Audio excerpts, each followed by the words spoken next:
No, y que él era John Sanjón, ¿no? Sanjón, como dicen, a Sanjón se van a ir, porque no se arrepienten, ¿no? Dijo que él era el Mesías, ¿no? Y de pronto él murió, pero él tenía a su esposa. Y su esposa no quiso que la corriente se acabe, y ella tomó la rienda, ¿no? Y ya, no, ya para que justifiquen, ella, así como John Sanjón, ¿no? Si no me equivoco, tiene su esposa, Dios también tiene su esposa. Y ella es la diosa madre. Y hermano, viera cómo ellos salen a predicar, ¿eh? Y nosotros nos estamos quedando. Las sectas van, tocan puertas, ¿verdad? Un día estoy caminando con mi esposa y no dice, no, buenas tardes, ¿quieres que te hable sobre la profecía de la diosa madre? ¿No? Y yo le digo, y bueno, yo estábamos de salida, ¿no, cariño? Pues estábamos apurados, digo, y yo tenía una gana, ¿no? Que mi esposa, vi que quisiste quedarte. Porque, bueno, eso es lo que yo tuve un error antes, hermano. Yo tenía ese gusto, ¿no? Por estar ahí peleando. Ojo que dice que contendamos ardientemente por la fe. No quiere decir que vamos a estar buscando a los hermanos para pelear con ellos, no. Sino está hablando que nosotros tengamos una posición clara y prediquemos siempre la verdad. Siempre y cuando la ocasión lo amerite. Pero no como yo cometí ese error, ¿verdad? Yo buscaba a uno de la secta, a un testigo, a un mormón para predicar así y pelear. Eso no edifica, no conviene, ¿verdad? Nosotros tenemos que, donde el Señor nos pone, predicar y ahí, abiertamente, predicar el Evangelio. Lanzar la red, como dice nuestro pastor. Gloria sea el Señor. Entonces, pero es necesario, amados hermanos, que hay gente que tiene comezón de oír y se amontonarán maestros conforme a sus propias concupiscencias. ¿Verdad? Salió ya un hombre que dice, miren cómo salió este tema. Agarra y dice, ¿no? Gloria sea el Señor, él tenía a su esposa. Es de una secta. Yo les voy a contar el caso y quizás ustedes ya lo van a alinear. Dice que agarra este varón, tenía a su esposa, pero la concupiscencia era que él no quería tener una sola esposa, quería tener más esposas. ¿Y qué es lo que dice? No, pero y los siervos no son tontos, le dicen, pero ¿tú por qué puede tener varias esposas? No, que yo soy él es mi esposa, pero además son mis concubinas, ¿no? Y digo, no, que sí es bíblico, porque así como David tenía concubinas, él también puede tener su concubina, ¿no? Y de ahí ya todos querían tener sus concubinas. Y hay una secta por ahí que tienen 1, 2, 3, 4, hasta 20 esposas. Y bueno, la pregunta para nosotros es ¿por qué nosotros no podemos tener varias esposas? ¿Ah? Decía un pastor, en primer lugar, porque no la podemos mantener a todas, ¿no? Y segundo, porque es pecado. Pero lo más principal es porque es pecado, hermano. Dice la Biblia, cada uno tenga su propia mujer. Y esa es la primera institución que Dios creó. La primera institución que Dios creó no es la iglesia, es el matrimonio. Cuando Dios lo crea a Adán y Eva, les da todas las enseñanzas y todo lo que requiere en cuanto al matrimonio. Y Adán entendió eso. Adán comprendió todas las enseñanzas que Dios le dio. No lo dice la Biblia, pero yo me imagino que le dio un seminario extensivo sobre lo que es el matrimonio a Adán. Y Adán comprendió eso, por eso cuando Adán lo ve a Eva, Adán dice, ahora este es hueso de mi hueso, carne de mi carne. Por tanto, dice, el hombre dejará a su padre y su madre y serán una sola carne. ¿Quién dijo eso? ¿Dios? Lo dijo Adán. ¿Pero quién le enseñó a Adán sobre qué es el matrimonio? Fue Dios. Mira, esa es la primera institución. Y a través de los años, eso sigue ahora duradero, perdurable. Pero el hombre ha querido torcer eso. ¿Verdad? Gloria al Señor. ¿Qué dice Lucas 8:13? Amén. Gloria al Señor. Digo que vamos a avanzar. Estamos en la gran apostasía. Los de sobre la piedra son los que, habiendo oído, reciben la palabra con gozo. Pero estos no tienen raíces, crecen en algún tiempo y en tiempo de la prueba se apartan. Gloria sea el Señor. Es necesario comprender esto, amados. Lo estamos leyendo aquí claramente porque habla, ¿verdad? Está hablando sobre la parábola del sembrador. Dice, los de sobre la piedra, como leyó nuestra hermana, son los que habiendo oído, reciben la palabra con gozo. Pero estos no tienen raíces, creen por algún tiempo y en el tiempo de la prueba se apartan. Dicen, no, Dios es malo. No, y como me decía un hermano, yo en el mundo estaba mejor, hermano. En el mundo tenía mi plata mensual, quincenal, tenía mi moto, tenía todo. Ahora que ha entrado el Señor, hasta para el menú está que me falta. No, y se quejan de Dios. Y bueno, fuera que se quejaran para ellos, hasta empiezan a hablar a otros. Empiezan a contaminar a otros. Pero es necesario, amados hermanos, ser claros. Porque hay personas que se tuercen en la verdad. Y como hemos hablado en la Biblia, el hecho de que seamos cristianos, Jesús dijo claramente, si a mí me aborrecieron, sabed que a vosotros también os aborrecerán. O sea, si usted predica la palabra, qué lindo, amados hermanos, que tú predicas y sale, oh, gloria a Dios, qué bien, mi hermano, mi hermana, qué linda palabra has dado. Pero no siempre va a ser así. Va a haber casos en los cuales vamos a sufrir vituperio por causa de Cristo. Vamos a sufrir dolor por causa de Cristo. Amén. Por eso Jesús dijo, os envío como ovejas en medio de lobos. Y así estamos nosotros, amados hermanos. Amén. ¿Qué dice? Gloria sea el Señor, 2 Timoteo 3, del 1 al 5.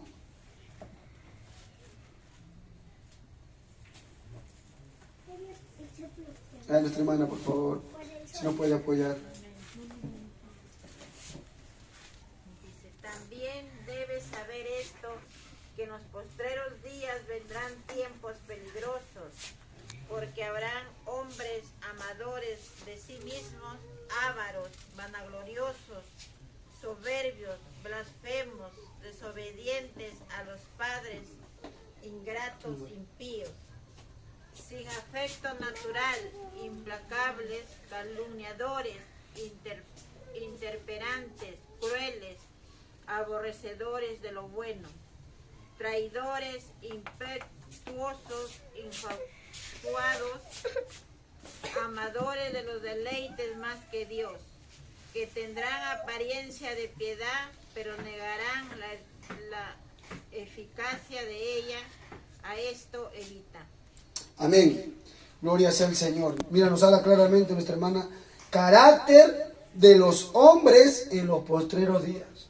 No te hablo solamente de las congregaciones que están en sectas, sino también de los hombres que las lideran. Y uno tiene que ver ahí cuál es el carácter. Mira, estos hombres van a ser, ¿cómo son?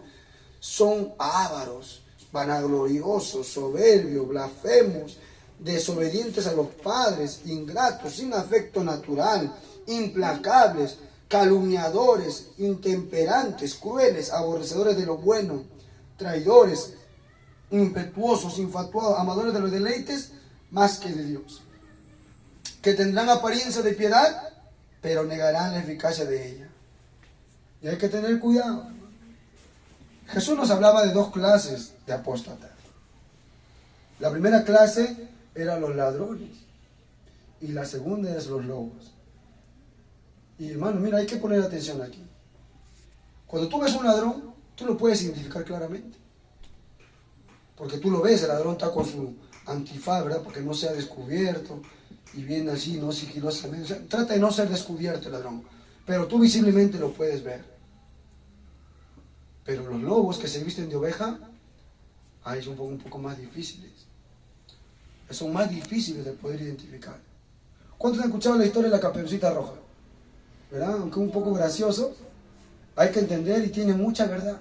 Porque los lobos que se visten de oveja son como esta historia. Dicen, qué orejas grandes tienes. Son para oírte mejor, ¿verdad? Decían. Pero qué ojos tan grandes tienes, son para verte mejor. Pero qué boca tan grande tienes, le dicen, ¿qué le dicen? Para comerte mejor, y se lanzan. Entonces a los lobos se los identifica por lo que hablan. Fíjate cómo habla, fíjate cómo empieza a actuar. Porque de la abundancia del corazón habla la boca. Y estos hombres son así, ¿verdad? Dice, a estos evita. Y ya para terminar sobre este punto, vamos al libro de Hechos 20, del 28 al 30. ¿Qué dice? Y eso Pablo envía, ¿verdad? ¿Qué versículo? Hechos 20, del 28 al 30. Por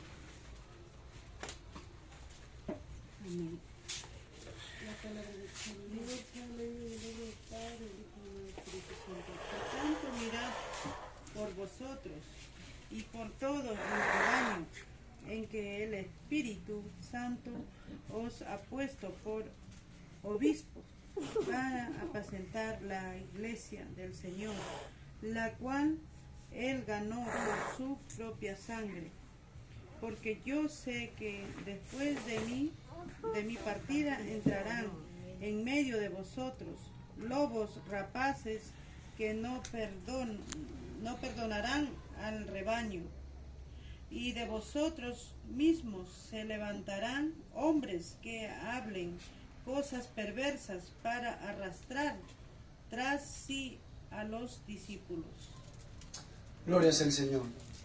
Amados hermanos, esta palabra, sinceramente, yo les digo así, soy sincero, causa un poco de temor.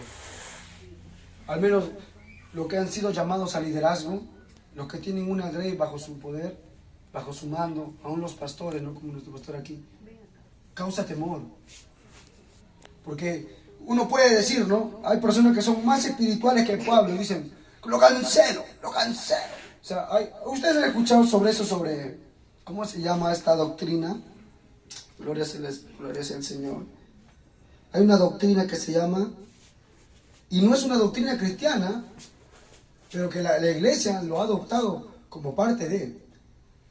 No me acuerdo cómo se llama, gloria sea, pero habla de que lo que tú dices en tu mente, así va a ser. Lo que tú dices en tu mente. Bendito sea el Señor, se me fue total.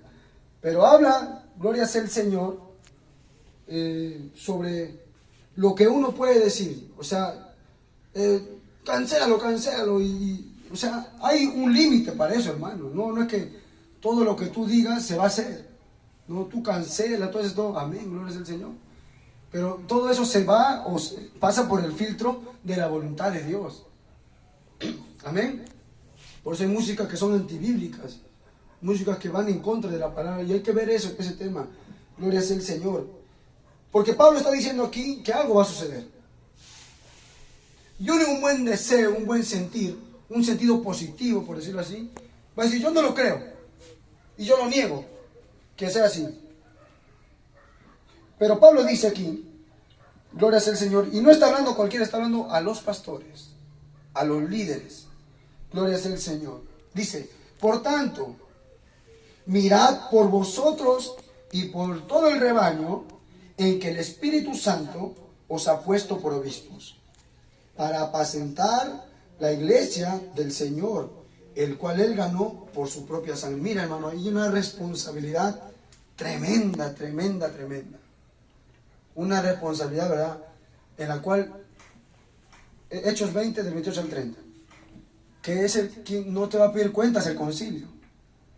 Claro, el concilio te puede, y tú lo puedes, hasta decir al hombre puedes engañar. Pero va a haber un tribunal de Cristo en el cual Dios te va a pedir, te va a llamar a cuenta. Dice, yo te he puesto por obispo para apacentar la iglesia del Señor. Y uno, bueno, al menos yo miro, ¿no? Tengo el privilegio de trabajar en Ancón con mi esposa, y eso me da temor. Porque hay almas ahí. Hay almas que cada una de ellas, Dios nos va a llamar a cuenta por cada una de ellas. Y así como Juan fue llamado, como que dijo Juan, yo soy el amigo del esposo. Y Juan fue llamado para preparar el camino, ¿verdad? Para la venida de Jesús. Que dijo, todo monte sea allanado y todo valle sea cortado, ¿verdad? O sea, que estaba hablando de que los altivos, las personas que se creen que no necesitan de Dios, que son suficientemente buenos, todos que se humillen delante de Dios, que vuelvan a sus caminos. Dice, pecadores, limpiad vuestros caminos. Y es el trabajo del Espíritu Santo también. Porque cuando dice, ¿quién es el que hace convencer al hombre de pecado, justicia y juicio? Es el Espíritu Santo, ¿verdad? Cuando uno predica la palabra, yo puedo soltar la palabra, pero es el Espíritu Santo que agarra esa palabra y la inyecta en el corazón de los oyentes. Y empieza a convencer, empieza a que el hombre se dé cuenta en su corazón de su pecado, de su error, y se arrepienta. Y una vez arrepentido, recién abra el camino para Dios, para Jesús, para que recién pueda recibir a Jesús en su corazón, ¿verdad? Pero ese también es el trabajo no solamente de ellos, sino también de los pastores.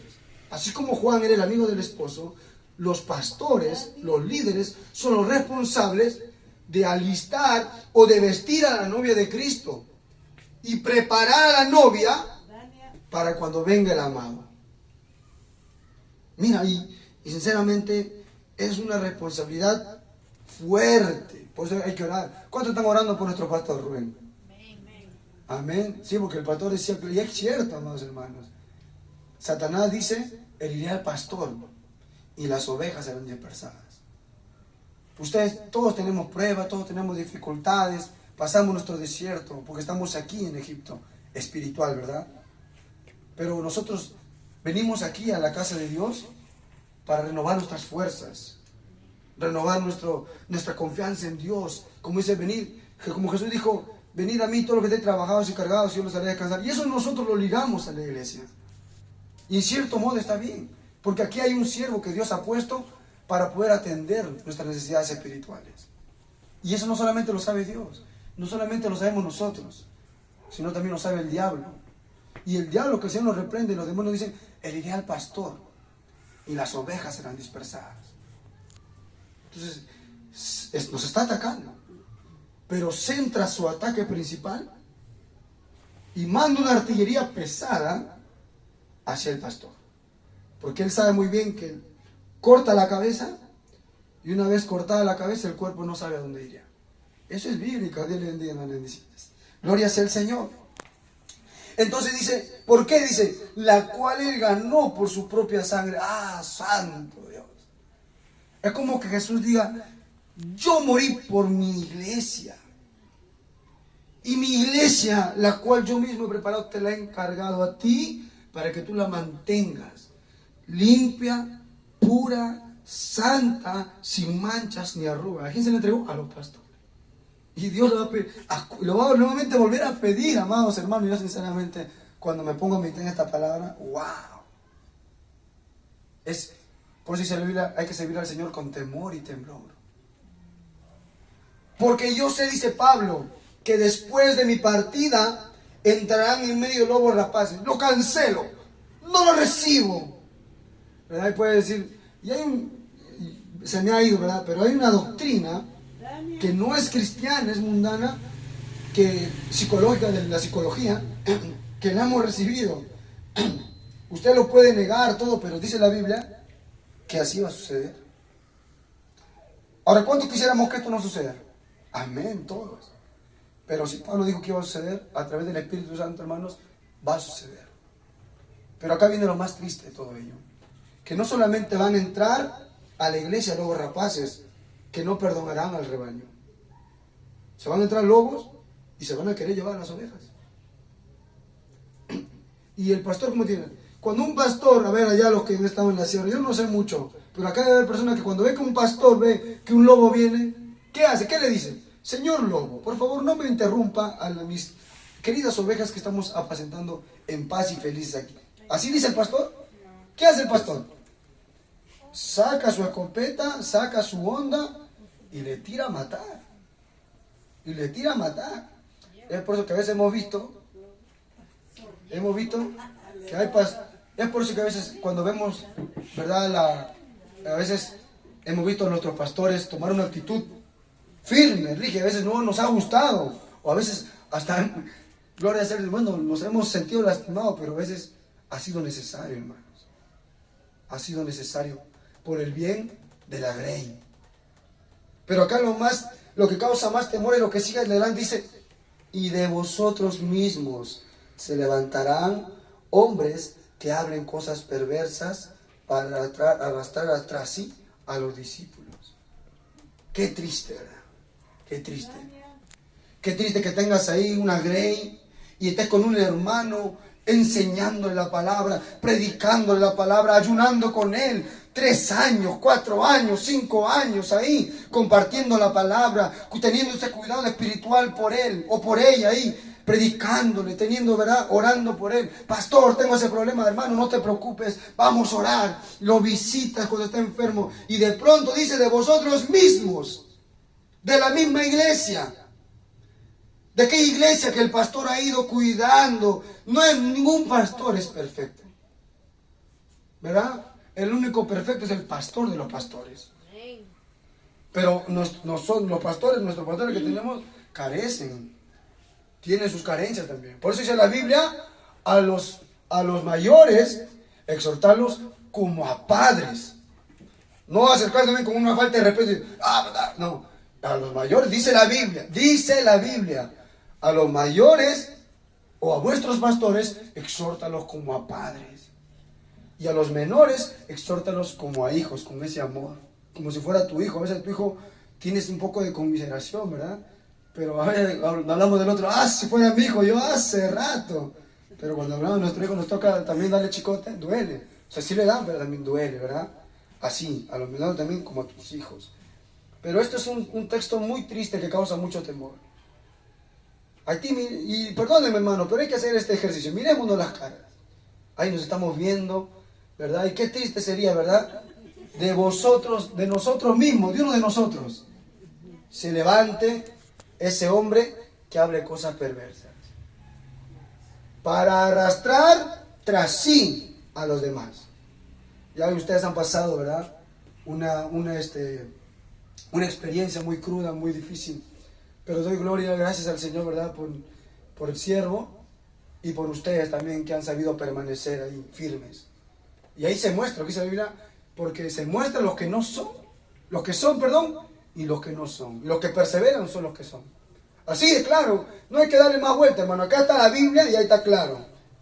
Entonces, si ya sucedió en este caso aquí, hay que tener más cuidado y también nosotros mismos ser parte de esa ayuda, ser parte de esa solución. A veces esperamos que el pastor lo haga todo y no va a ser así. No va a ser así. A ver si el pastor se enferma. He visto iglesias, hermano. Por ejemplo, ya fuimos pastor, en Tingo María, ¿verdad? Hay muchas iglesias que no tienen pastor.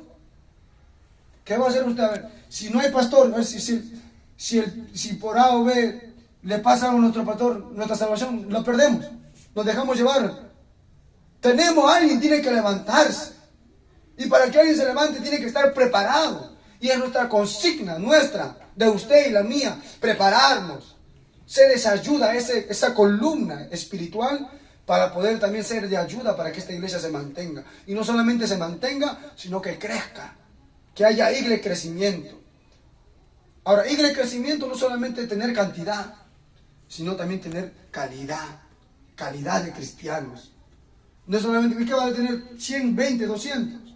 Alguien decía a veces, había iglesias que tomaban herramientas mundanas para alcanzar más gente, ¿verdad? Y hay iglesias que hacen eso, pero usa herramientas mundanas y atraerás cristianos mundanos también. Mi pastor que está en la iglesia dice, hermano, para que entren esas cosas es fácil, pero luego para que tú las saques, a veces hasta a ti te quieren sacar, me dice. Así que ten cuidado, me dice. Amén, pastor. No, entonces, eso es, hermanos, la gran apostasía. Y estamos viendo que no solamente es afuera, no solamente son con otras denominaciones, aún aquí dentro de nosotros corremos ese riesgo, porque dice Pablo, y de vosotros mismos se levantarán hombres que hablen cosas perversas. Qué triste, yo escuchaba un testimonio de un siervo que Dios usaba poderosamente allá en Estados Unidos. Un pastor que ahora es, ya todos lo van a conocer, ¿no? Es Cash Luna, ¿no? Él habla mucho de prosperidad. Es triste, hermanos. Pero yo cuando era niño, escuchaba sus prédicas, ¿verdad? Con cuánta unción predicaba. Él hablaba, yo me acuerdo de esta palabra, decía, por falta de conocimiento, de sabiduría, se pierde el barbecho, decía el pastor. Mira, esa palabra hasta el día me acuerdo, yo tenía 8 años, ¿no?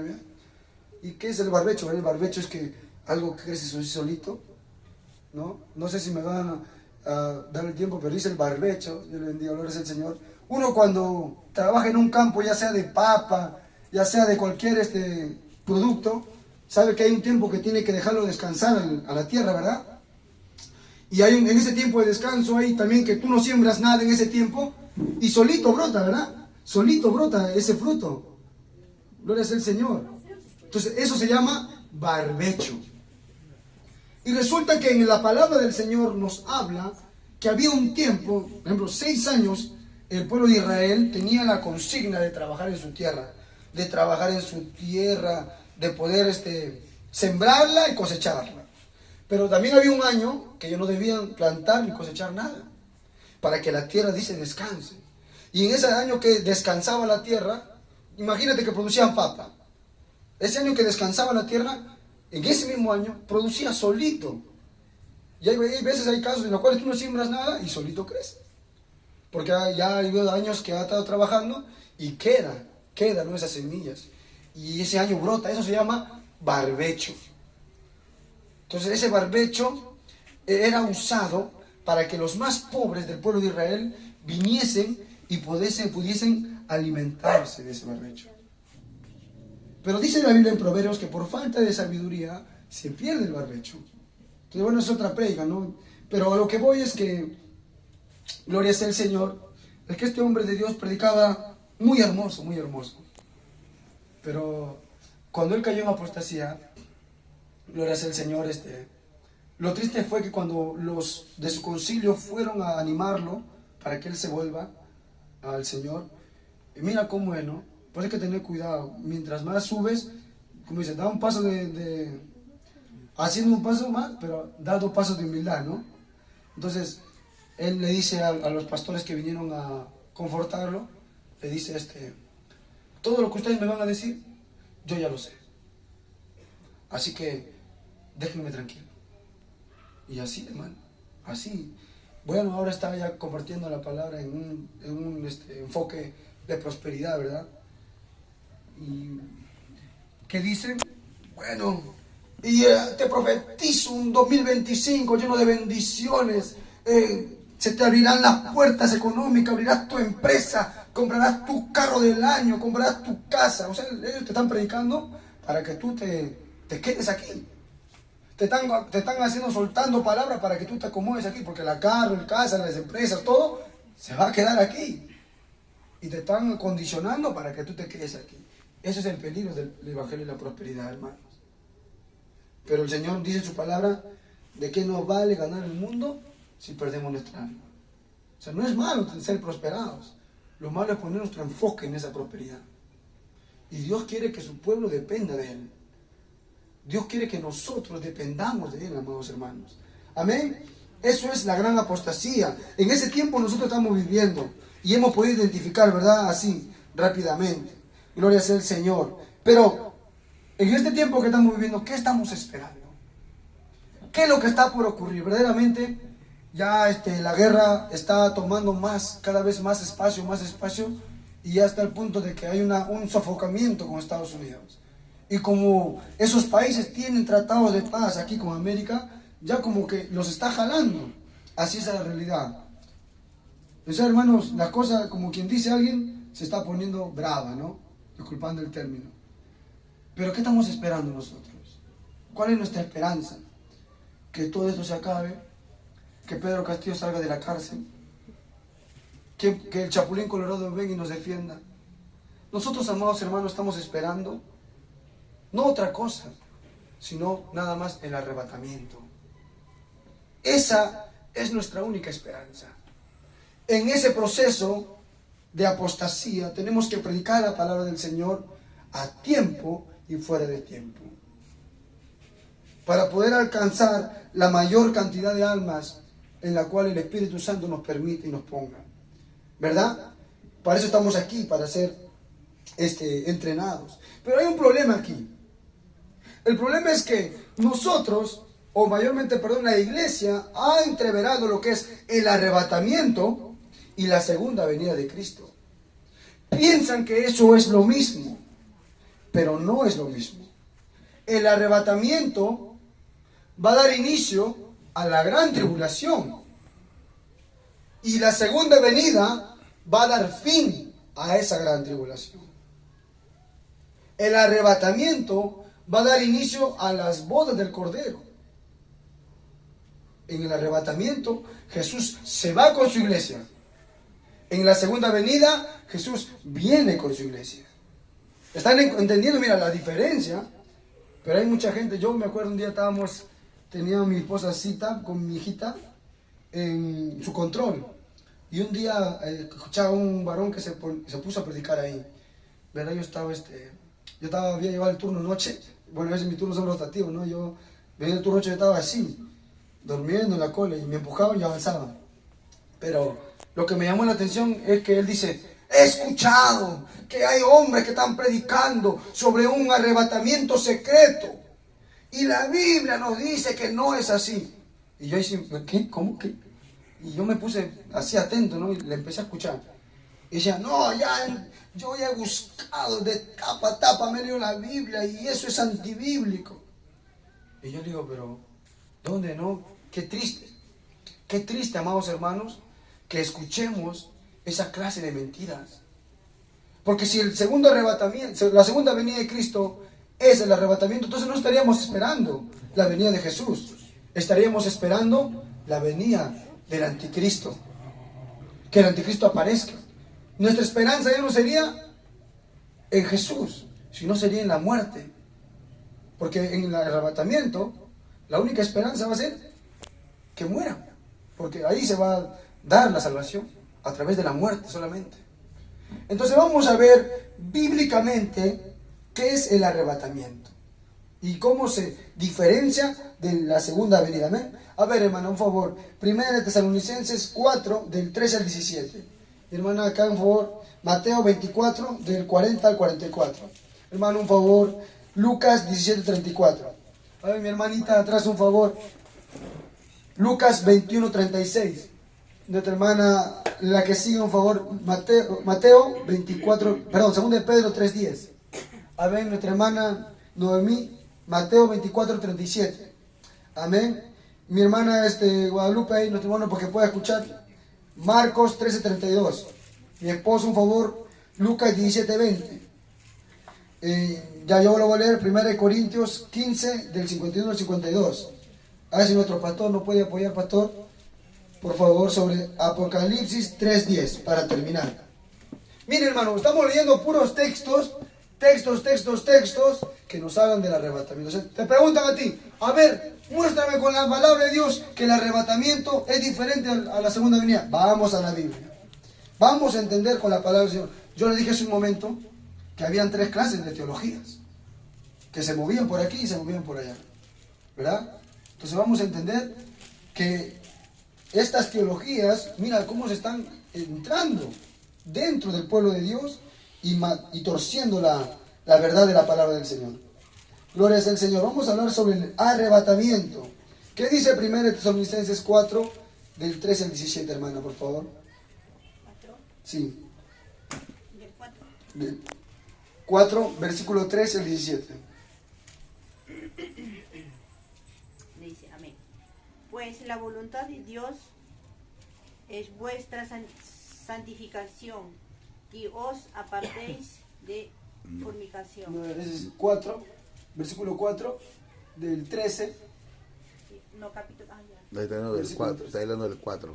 Versículo 13. Está bien, 4.13. 4.13, hija. Está leyendo el 4.4. Ahora sí. Okay. Dice: la venida del Señor. Amén. Tampoco queremos, hermanos, que ignoráis acerca de los que duermen, para que no os entristezcáis como los otros que no tienen esperanza. Al 17, hermano.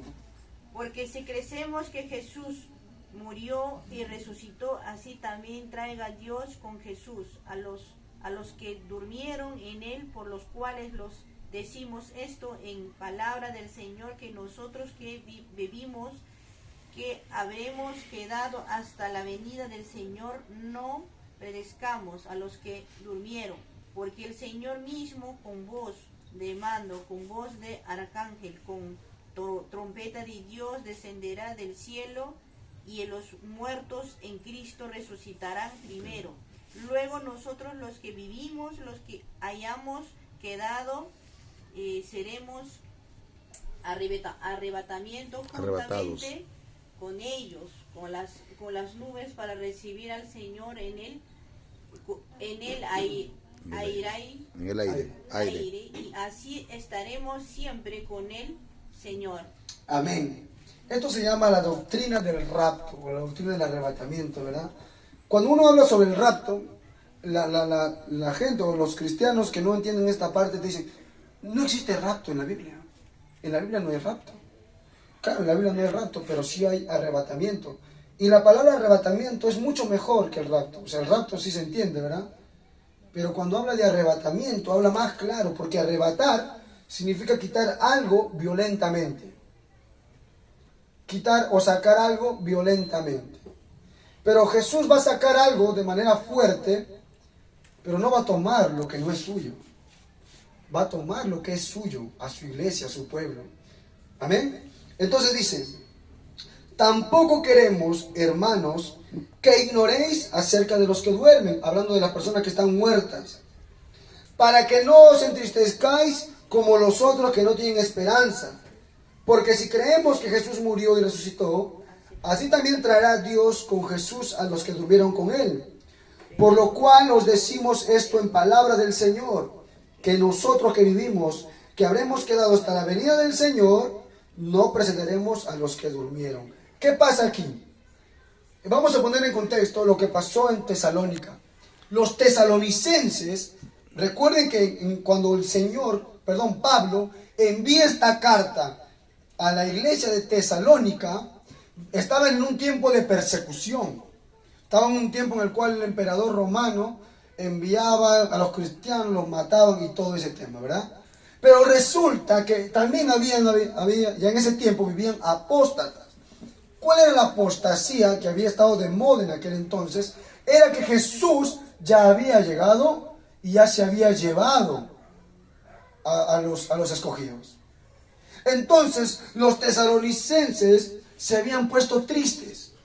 Se habían puesto tristes porque ya dijeron, el Señor llegó y yo me quedé. Hermanos, yo les digo, yo no los culpo a los tesalonicenses. Usted se imagina en la Segunda Guerra Mundial cómo los judíos, ¿verdad?, eran asesinados. Si tú te hubieras acercado a los judíos que ellos esperaban el Mesías, que ellos esperan hasta el Mesías, si tú le hubieras dicho, ¿sabes qué? El Mesías ya llegó, y ya ellos te hubieran creído, porque Hitler, que era prácticamente el tipo del anticristo, los estaba matando y ellos te hubieran creído, ¿verdad? Y esto es lo que había sucedido con estas personas, con nuestros hermanos tesalonicenses. Ellos habían recibido una carta falsa a nombre de Pablo, diciendo que Cristo ya había venido y que ellos se habían quedado. Entonces, ante esa realidad y ante esta tristeza de los hermanos tesalonicenses, Pablo les escribe esta carta enseñándoles y enseñándonos a nosotros también, para no caer en esa mentira nuevamente, de que la venida del Señor va a tener una diferencia o rasgos que lo van a caracterizar. Porque ellos dicen, no, dice, tampoco quiero, hermanos, que ignores acerca de los que duermen. O sea, ahí están los que duermen, gloria sea el Señor, que nosotros, dice, gloria sea el Señor, porque si creemos que Jesús murió, versículo 14, y resucitó, así también traerá Dios con Jesús a los que durmieron con él. ¿Qué va a suceder? Vamos a seguir leyendo, dice, por lo cual os decimos esto en palabras del Señor, que nosotros que vivimos, ¿cuántos están vivos aquí? Amén, amén, amén. Escucharon tres por ahí, los demás están durmiendo, están muertos. ¿Cuántos están vivos aquí? Amén. Amén. Ya, entonces ustedes, nosotros, los que vivimos, que habremos quedado hasta la venida del Señor, o sea, mira, estamos aquí, hemos quedado, pero hasta la venida del Señor no precederemos a los que durmieron. En pocas palabras, la generación que va a vivir el arrebatamiento no va a morir, sino va a ser transformada solamente. Hay una generación que no va a haber muerte. Amados hermanos, gloria sea el Señor. ¿Por qué? Dicen, ¿cómo se va a caracterizar esto? Dice, porque el Señor mismo, con voz de mando, o sea, ya Jesús mismo, con voz de mando, gloria sea el Señor, con voz de arcángel y con trompeta de Dios, dice, descenderá del cielo. Ahí está hablando del arrebatamiento. Él va a descender. ¿Y qué va a suceder cuando Él descienda? Dice, los muertos en Cristo van a resucitar. Van a resucitar. ¿Ya han resucitado los muertos? No, entonces ya los tesalonicenses tomaron esperanza y fe en esto. Porque fueron a la tumba y no, todavía no resucitaron, entonces todavía no ha venido. Pues. ¿Te das cuenta? Gloria sea el Señor. Dice, luego nosotros, los que vivimos, los que hemos quedado, seremos arrebatados. Mira, vamos a ser arrebatados. gloria sea el Señor, juntamente con ellos en las nubes, para recibir al Señor en el aire. Y así estaremos siempre con el Señor. Por tanto, ahí dice ya, aliéntense los unos a los otros con esta palabra. Le está diciendo a los tesalonicenses, tranquilos, Jesús todavía no ha venido. Jesús todavía no ha descendido, porque si Él hubiera venido, ya los muertos ya hubieran resucitado. Y no solamente ellos hubieran resucitado, sino nosotros también nos hubiéramos ido con Él. Y nuestros cuerpos hubieran sido transformados. Pablo le está diciendo, tomen aliento, tranquilícense. Ese es el arrebatamiento, gloria sea al Señor. Amén. Gloria a Dios. Entonces, amados hermanos, es importante entender esto. Gloria sea al Señor, para no llegar, aleluya, en ese error.